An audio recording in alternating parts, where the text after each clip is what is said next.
స్వాధీనంలో వారు ఉన్నారు కనుక అనేకులు నీ చేయి పట్టి బయటికి రావచ్చు, నీకు ఇబ్బంది కలుగు చేయొచ్చు, నీకు ఇబ్బంది కలగల వారు ఉండొచ్చు.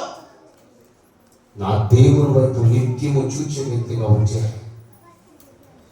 అట్లాంటి వాటిని నా దేవుని నీ ముందర నుండి తొలగిస్తాను.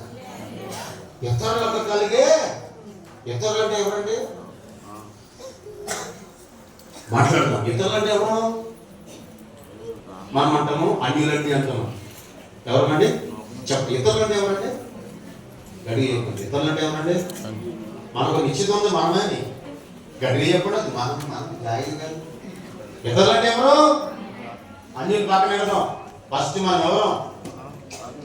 తండ్రి కుమార పరిశుద్ధాత్మ నామంలో ఆయన రక్తము చేత కడగబడిన నిజమైన క్రైస్తవ జనాంగం. ఎంతమంది నమ్ముతున్నారు ఈ మాట?